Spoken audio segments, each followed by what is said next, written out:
Je m'appelle Eddy et J'ai connu le centre d'accueil lorsque j'étais assez jeune.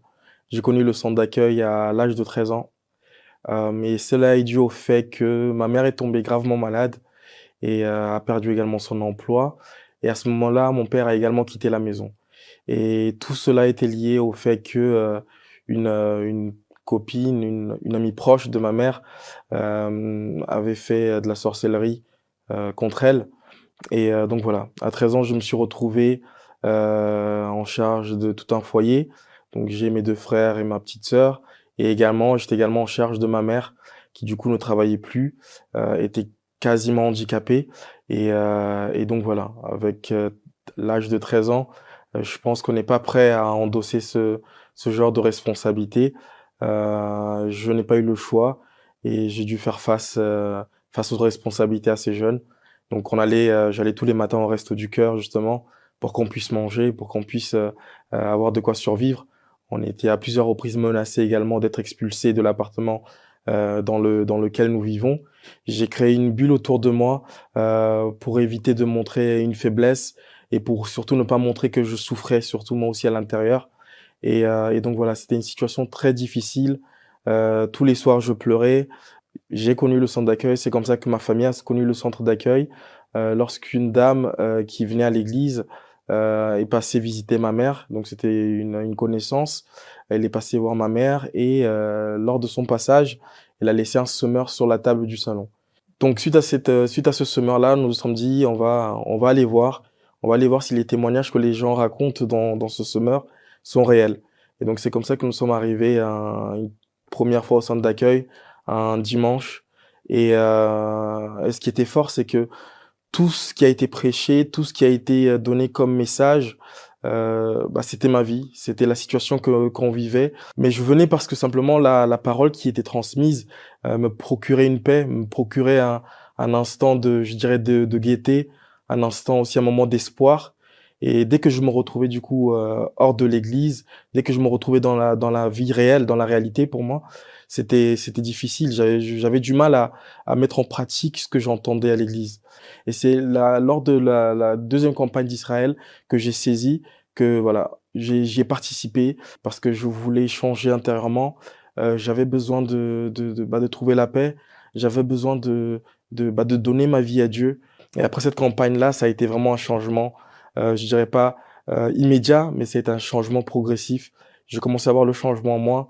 Moi qui étais fermé dans ma bulle, j'ai commencé à m'ouvrir aux autres. J'ai connu également la FJU au travers de laquelle j'ai beaucoup appris.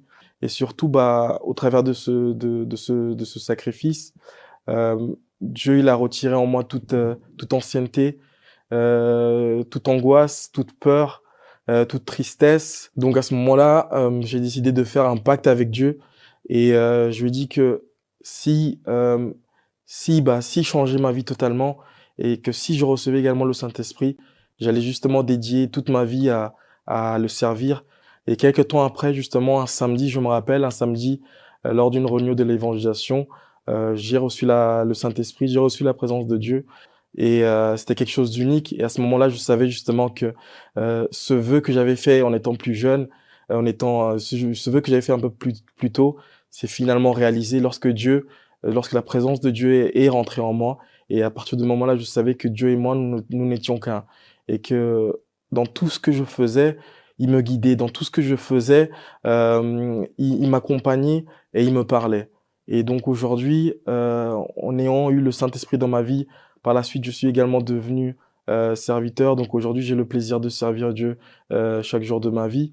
Mais Dieu a également béni les autres aspects de ma vie, que ça soit professionnellement. J'ai pu faire mes études dans le commerce. Je travaille également pour une très très très grande entreprise en France. Au niveau de ma vie sentimentale, Dieu m'a énormément béni. Je suis marié maintenant depuis un peu plus de 5 ans, avec une femme de Dieu également qui sert également Dieu, qui a la même vision aussi de la foi. Et donc c'est vraiment que des bénédictions qui se sont enchaînées après cette décision et ce pacte. Avec mon épouse, nous avions décidé de sacrifier pour l'acquisition d'une maison parce qu'à l'époque elle était enceinte, donc nous attendions notre premier fils. Et on s'est dit qu'on voulait plus être dans l'appartement où nous étions et que nous voulions simplement également glorifier Dieu dans cet aspect de notre vie. On a signé on a signé le bail et on est donc devenu propriétaire de notre maison. Donc aujourd'hui, grâce à Dieu, on a une maison de 290 mètres carrés avec plusieurs pièces et donc voilà, ça change et Dieu ne faillit jamais dans l'alliance qu'il fait avec ses enfants et voilà. Mais aujourd'hui, la plus grande richesse, aujourd'hui je dirais la chose la plus précieuse que j'ai, que je possède, c'est vraiment la présence de Dieu. Parce que c'est cette présence de Dieu-là qui m'a permis aujourd'hui d'être l'homme que je suis, d'être, je dirais même vivant, de vivre, d'avoir la joie de vivre. Et voilà, Dieu l'a tout changé. Dieu l'a tout changé en changeant mon intérieur, en changeant ma façon de penser, en changeant mon cœur, en me donnant un nouveau cœur. Il m'a donné une nouvelle vie. Et aujourd'hui, la richesse la plus importante que j'ai, c'est le Saint-Esprit. Madame Victorine, j'ai connu le centre d'accueil. Je suis arrivée au centre d'accueil. J'étais malade. Je ne dormais pas.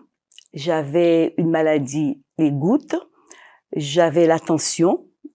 À l'intérieur de moi, à l'intérieur de moi, ça n'allait pas. J'avais beaucoup d'orgueil, colérique. Je m'entendais pas avec mon mari, ni avec ma fille. Et à cause d'une situation. Et de cette situation, avec ma fille, qui a refusé du jour au lendemain de continuer ses études, et mon mari, j'avais toujours le dernier mot et je ne comprenais pas pourquoi lui, il ne réglait pas le problème. Je voulais toujours avoir raison. Et c'est à ce moment-là, je demandais à droite, à gauche. J'allais toujours parler de mon problème. Mais un jour, j'ai rencontré une amie qui m'a donné un semeur. Et à l'issue de ce semeur, je suis venue à l'église. J'ai commencé les chaînes de prière, celui du lundi. Je faisais toutes les chaînes de prière. Le lundi, pour ma vie financière, parce que j'étais dans le rouge et j'étais endettée. Et ma santé, le mardi pour ma santé, et le vendredi, la délivrance, qui a duré assez longtemps. Ça commençait à aller mieux. J'écoutais la parole, je mettais en pratique, je commençais à dormir, j'étais un peu plus calme, j'écoutais un peu ma fille et mon mari, je faisais les choses autrement. Alors, quelques mois après mon arrivée, la campagne d'Israël s'est présentée. Je dis que je vais me lancer parce que je voyais les témoignages. Après la campagne, beaucoup de choses ont changé.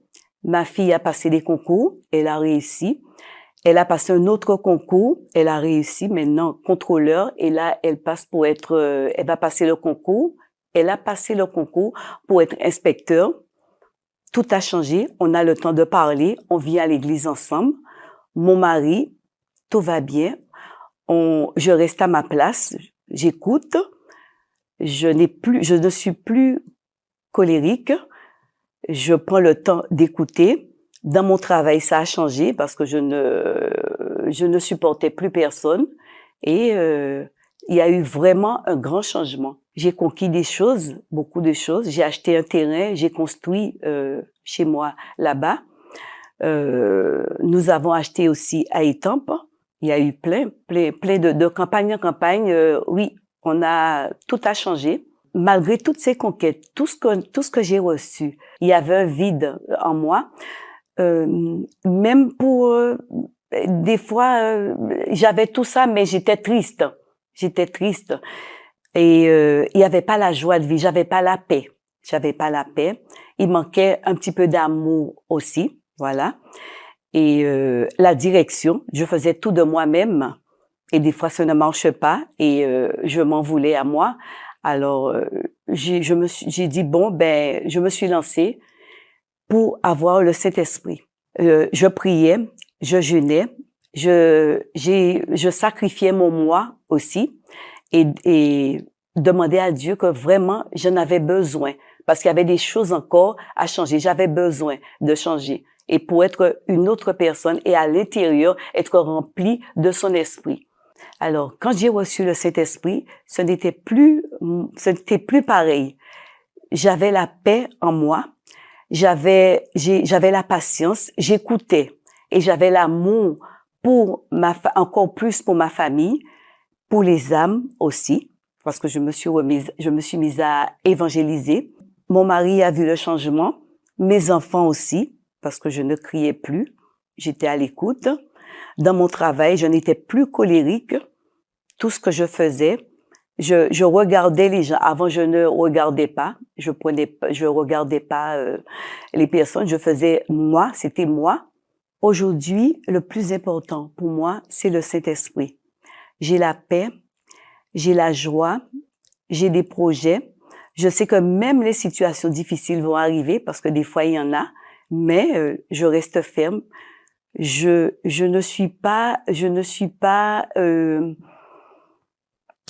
n'ai pas peur. Voilà, je n'ai pas peur. Et dans mon travail, les relations ont changé. J'ai le temps de regarder et d'écouter les personnes. Et je me sens, ça a été un changement total, vraiment.